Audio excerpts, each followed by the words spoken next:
여성이 차별받던 시절이 있었죠. 어느 분야에서나 여성이 존중받지 못하고 차별받던 시절이 있었습니다.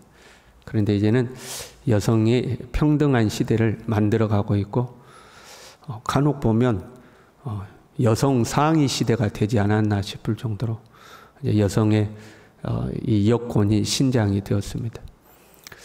그러다 보니까 이제 남녀 평등을 넘어서서 남녀 동등이 되어가고 있어요. 남자와 여자가 똑같다고 하는 거죠. 성의 구별이 없어져 버리는 그런 시대가 되어가는 것 같아요. 남녀는 반드시 차별이 되어서는 안 되지만 구별은 돼야 되는 거 아니에요? 남자는 남자고 여자는 여자인 거죠. 딱 봐도 남자와 여자의 특성은 다르죠. 외모도 다르고 그 특징도 다르죠. 가장 쉽게 보자면 남자는 힘이 세죠. 여자보다. 근골격계가 구조가 달라요. 그래서 남성이 여성보다 평균적으로 훨씬 힘이 세고 근력이 세죠. 여성은 상대적으로 남자보다 섬세하죠. 남자보다 더 섬세함을 이제 가지고 있죠.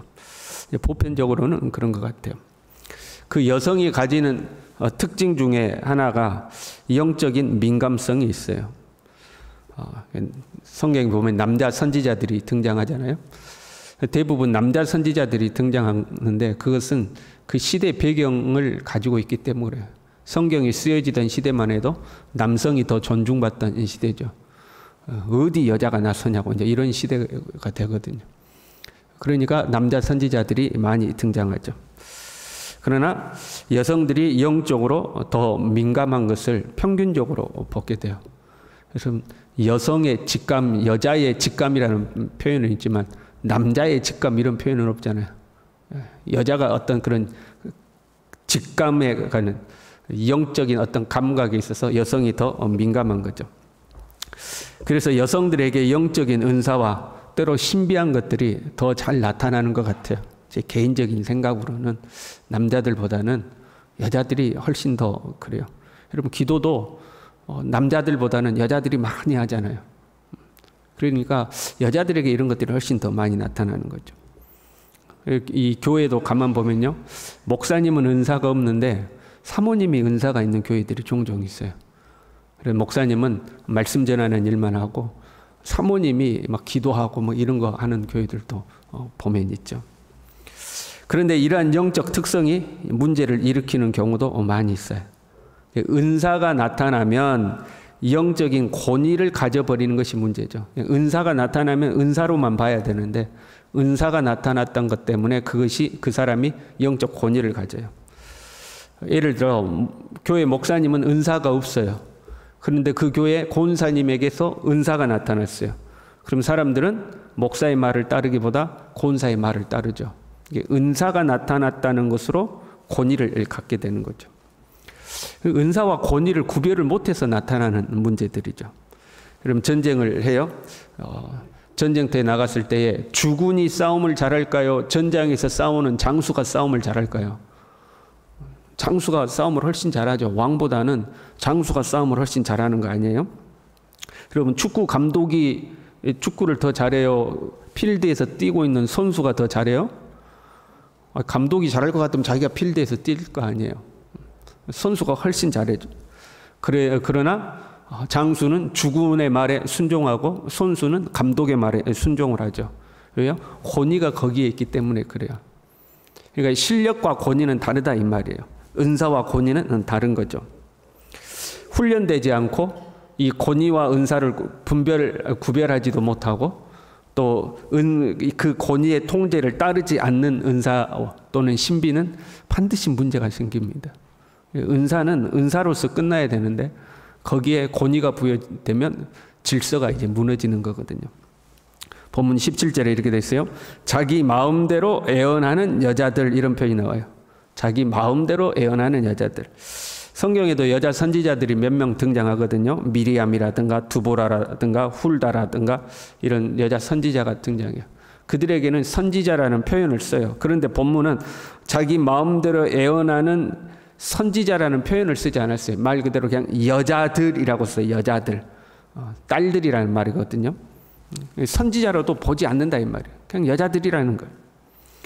18절에요. 사람의 영혼을 사냥하려고 손목마다 부적을 꿰어매고, 단순히 거짓 예언을 하는 것이 아니 사람의 영혼을 사냥하려고 했어요. 내가 잘 몰라서 또는 훈련이 안 돼서 하다 보니까 실수했다, 잘못했다 그런 게 아니고 의도적으로 사람의 영혼을 사냥하려고 했단 말이에요. 어떤 신비를 다른 사람의 영혼을 속박하는 수단으로 사용한 거죠.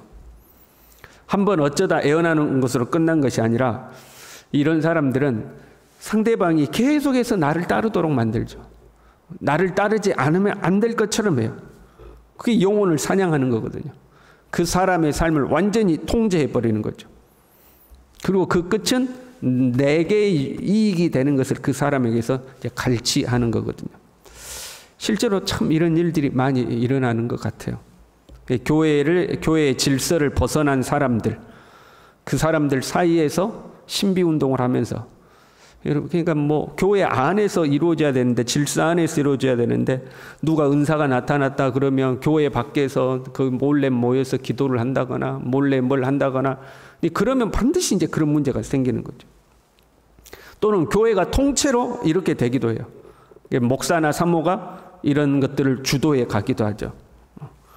목사가 예언을 한다거나 사모가 예언을 한다거나 하고 그 목사나 사모의 말을 듣지 않으면 큰일 날 것처럼 이제 이야기를 하는 거죠. 이 예언의 말씀을 따르지 않으면 네 자녀가 잘못될 것이고 사업이 잘못될 것이고 병이 들 것이고 이런 두려움을, 공포를 심어주는 거죠. 그러나 네가 내 말을 잘 들으면 사업도 잘 될 것이고 네 자녀도 잘 될 것이고 네 병도 나을 것이고 막 이렇게 이제 사람을 유혹하는 거죠. 그러다가 이제 정말로 시키는 대로 했어요. 그런데 잘 안 됐어요. 그럼 어떡할까요? 기도해주고 이렇게 해라 저렇게 해라 해서 시키는 대로 다 했는데 잘 안 됐어. 그러면 뭐라고 그래요? 뭔가 너에게 문제가 있다는 거예요. 또 꼬투리를 잡죠. 자기가 잘못했다고 하지는 않아요. 네가 뭔가를 잘못한 게 있으니까 이게 안 된다 이제 이렇게 하는 거죠. 사람의 연약한 마음과 간절한 심정을 악용하는 겁니다. 여러분, 우리는 그런데 안 넘어갈 것 같죠? 여러분은 안 넘어갈 것 같죠? 그런 것에.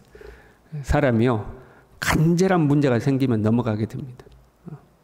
여러분의 자녀가 지금 어떤 생각지도 못한 병에 걸렸다고 생각해 봐요.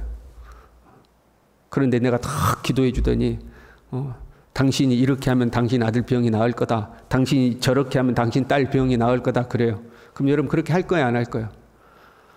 지금 아무 문제가 없으니까 에이, 내 그런데 넘어가려고 그러지만 사람이 간절한 어떤 문제가 생기면요, 그건 넘어가는 거예요. 이렇게 해라, 저렇게 해라, 이렇게 하면 될 거다, 저렇게 하면 될 거다. 그러면 사람이 넘어가게 돼 있어요. 그러다가 안 되면 또 어떻게 해요? 기도가 부족했다. 그 헌금을 덜해서 그런다. 네 엊그저께 성질냈지. 그 성질낸 것 때문에 부정 타서 그런다. 벨꼬투리를 잡아가지고 이제 다 안 된다고 이야기를 하는 거죠. 사람의 영혼을 사냥하려고 손목마다 부적을 꿰어매고 그랬어요. 손에 뭔가를 치렁치렁 매달아서 신비감을 주는 거예요. 큰 자나 작은 자의 머리를 위하여 수건을 만드는 이런 표현이 나오잖아요. 머리에 베일, 그러니까 얼굴을 뭔가를 탁 가리는 거예요. 자기 자신을 신비하고 어떤 영적인 느낌을 주기 위해서 외적인 것을 탁 꾸미는 거예요. 그게 누구예요? 그게 무당이잖아요. 무당들 옷도 막 화려하게 막 희한한 거 입고 그 옷으로서 외모에서부터 뭔가 신비감을 탁 주려고 그러잖아요. 말씀이 진리이기 때문에 그 말씀에서부터 권위가 나와야 돼요. 그런데 화려하고 눈에 보이는 뭔가로 권위를 만드는 거예요. 겉으로 드러나는 뭔가로 신비감을 이제 막 만들어내는 거죠. 우리 개신교의 의식이 사실 담백하거든요. 그렇잖아요. 우리는 성상을 꾸미는 것도 아니고 뭔가 막 눈에 보이는 뭔가를 하지 않잖아요. 예배 때도 우리는 예배도 딱 단순하거든요. 왜 그렇게 하냐면 말씀의 권위를 세우기 위해서 그러는 거예요. 근데 이단들이라든가 좀 이상한 데 같은 데 보면 막 의식이 화려하죠. 막 의식이 화려하고 뭔가 남들 보기에 막 홀릴 만한 뭔가를 하는 거죠. 그 신천지 같은 데 봐요. 막 매스 게임이라고 그런가요? 막 그 성도들을 스타디움에 잔뜩 모여놓고 마치 북한에서 뭐 하는 것처럼 막 일사불란하게 막 움직이게 만들고, 그러면 그걸 보고 사람들이 막 놀래게 만들고, 또 이단들의 교회 행사를 가보면, 예배당 안에서 하는 행사도 보면 엄청 화려하게 해요. 옷 같은 것도 막 전문가들을 불러다가 조명이라든가 옷이라든가 이런 데 투자를 해서 막 화려하게 하죠. 그런 데서 뭔가를 막 만들어내는 거예요. 19절에요. 너희가 거짓말을 지어내어 죽지 아니할 영혼을 죽이고 살지 못할 영혼은 살리는도다. 하나님 앞에 잘 살고 있는 사람에게는 네 잘못됐다고 해요. 하나님 앞에 말씀대로 지금 잘 살고 있는데 네는 잘못됐다고 그러는 거예요. 근데 하나님 앞에 잘못 살고 있는데 너는 잘하고 있다고 하는 거예요. 그 기준이 뭐예요? 내 말을 따르냐 안 따르냐예요. 내가 시키는 대로 하면 잘하고 있는 거고, 내가 시키는 대로 안 하면 너는 잘못되고 있다는 거예요.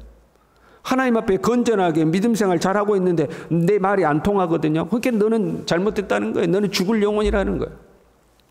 22절에요. 의인의 마음을 너희가 거짓말로 근심하게 하며 악인의 손을 굳게 하여 그 악한 길에서 돌이켜 떠나 삶을 얻지 못하게 하였은즉, 하나님 앞에 바르게 살고 있는 사람을 괜히 찝쩍거려가지고 근심하게 만들어. 내가 정말 잘못하고 있는 건가? 내가 지금 이거 하나님 앞에 잘못하고 있는 건가? 그렇게 만드는 거예요. 결국은요, 내 백성의 영혼은 사냥하면서 자기를 위하여는 영혼을 살리려 하느냐? 백성들을 영적 노예를 만들어서 그들의 영혼과 물질적인 것을 다 빼앗아가면서 자기들은 살찌게 한다는 거예요. 결국은 그 영혼들을 통해서 자기를 살찌우는 거죠.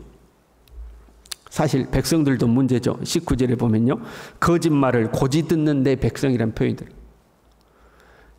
거짓 선지자들이 거짓 애언을 하는데 그걸 고지 듣는다는 거예요. 왜 그럴까요? 내 귀에 듣기에 좋거든요. 너 내 시키는 대로 하면 너 잘 된다. 네 자녀 잘 된다. 네 사업 잘 된다. 네 병 낫는다. 내 귀에 듣기에 좋은 말을 하거든요. 우리 이스라엘은 안 망한다. 예루살렘 안 망한다.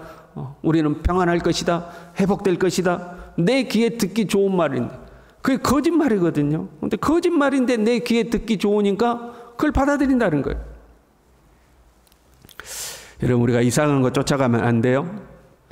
속된 표현으로 쌈박한 거 좋아하면 안 돼요. 쌈박한 거. 오직 주님의 말씀이 우리의 등이요 우리의 빛인 줄로 믿습니다. 뭔가 신비한 거, 뭔가 뭐 색다른 거, 그거 쫓아가면 안 돼요. 말씀도 마찬가지예요. 그런 거 쫓지 말고 말씀을 붙들고 살라고 했더니 말씀도 뭔가 신비한 해석, 뭐 특별한 해석, 야, 못 들어본 말씀이다, 이런 거 쫓아가면 안 되는 거죠. 하나님은요, 모든 사람들이 듣고 이해하고 깨달을 수 있으며 지켜 행할 수 있는 말씀을 우리에게 주시는 거예요. 특별한 사람만 깨닫고 특별한 누구는 못 깨닫고 그러면 안 되잖아요. 모든 사람이 읽고 듣고 깨닫고 행할 수 있는 말씀을 우리에게 주신 거죠. 뭔가 특별한 거, 신비한 거, 이런 거 따라가면 안 되는 거죠. 진리를 알지니 진리가 너희를 자유케 하리라 하셨습니다. 하나님은 우리를 자유케 하시는 분이죠. 물론 여기서 자유란 방종을 의미하는 게 아니죠. 하나님의 질서 안에서 자유하고 평안한 것을 말해요. 신앙생활 하는데 자꾸 두렵습니다, 위축됩니다, 뭔가에 쫓깁니다, 불안합니다. 그 신앙생활 잘못한 거. 막 하나님 나를 벌할 것 같고, 조금만 뭐해도 막 나한테 뭔가 저주가 찾아올 것 같고, 내가 조금만 하나님 앞에 실수해도 큰 일이 일어날 것 같고, 그 신앙생활 잘못한 거예요. 하나님은 20절에 있죠. 너희가 새처럼 사냥한 그 영혼들을 놓아주며 그랬어요. 하나님 우리를 자유케 하시는 하나님. 억눌리지 않게. 물론 방종을 말하는 건 아니에요. 하나님의 질서 안에서 우리를 자유케 하고 평안케 하시는 분. 우리가 너무 신비한 것, 놀라운 것, 이럴 것 쫓아가서는 안 될 겁니다. 하나님의 질서 안에서 하나님의 말씀 붙들고 살아야 할 줄로 믿습니다. 주님의 말씀을 우리의 삶의 기준으로 삼고 이리저리 흔들리지 아니하고 주의 말씀 안에서 한 걸음 한 걸음 주님 따라가는 우리 될 수 있기를 바랍니다. 기도하겠습니다. 하나님 아버지, 거짓말로 사람의 영혼을 사냥하고 사람을 미혹하여서 자기들의 종으로 삼고 결국에 몸과 마음과 이 영혼의 모든 것을 갈취해가는 하나님 거짓된 것들이 이 세상에 존재하는데 주님 우리로 하여금 그것들에 속지 않도록 도와주시고 주님의 진리의 말씀을 붙들어서 주의 진리의 말씀이 우리를 가르치는 대로 하나님 순종하여 살아갈 수 있도록 우리 모두를 붙들어 주시옵소서. 예수님의 이름으로 기도 올리옵나이다. 아멘.